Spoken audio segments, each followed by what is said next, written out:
Peace in from the black holes of Dakota Territory, United States of advertising. Sometimes true, sometimes false. Sometimes there's no way anybody will ever know. I just recently today actually, went down to Spearfish and purchased some L-tryptophan capsules. Now, I don't know if you remember that stuff. It's supposed to improve your mood and calm you down. I'm hoping that it will help me get off of this awful clonazepam a little bit faster, but only time will tell whether or not that stuff actually works. It's supposed to be raise your serotonin levels and things like that, and rather than go and get a prescription for a serotonin reuptake inhibitor, I'm going to try this first and see what happens, see if it helps me. That clonazepam is, research the stuff. Benzodiazepine withdrawal. Go on Google and research it. Now that stuff, in my opinion, should be banned. It is a controlled substance as it is, but there was a period of time when they actually banned L-tryptophan because of its side effects. Well, go look up some of the side effects of that one. Now, here's the problem that I see. L-tryptophan is a non-prescription medication that you can get at a health food store, which is practically a four-letter word in the medical industrial racket, particularly the pharmaceutical industry.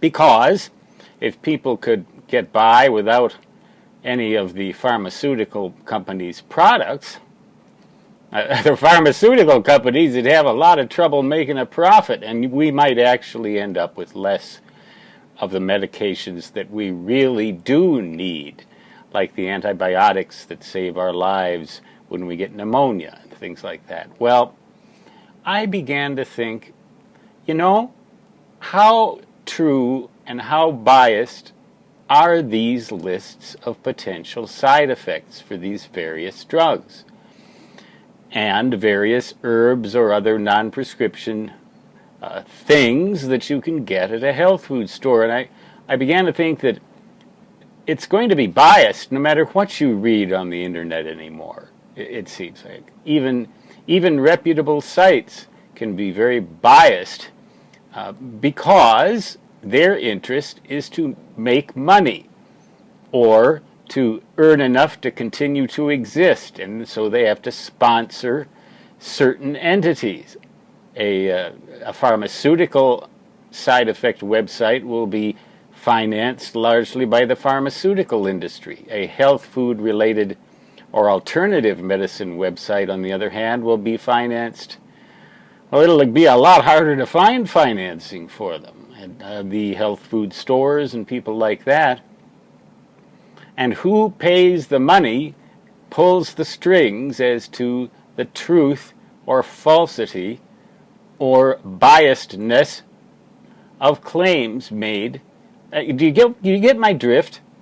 That if you read about the side effects of, say, clonazepam, and that website was composed by a health food industry professional or supported by the health food industry or the supplements industry, those stores.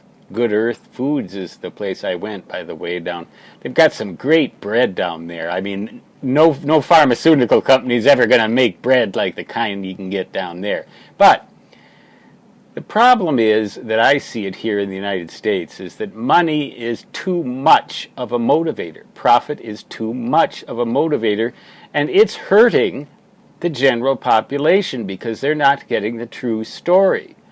There are side effects reported for L-tryptophan, but it's actually been banned. Some of these side effects are so bad. But now go and read about the side effects of something like clonazepam and see whether or not you think, if you had to decide on an objective basis which one of the two should be banned, I don't think you'd have too much trouble coming to a conclusion.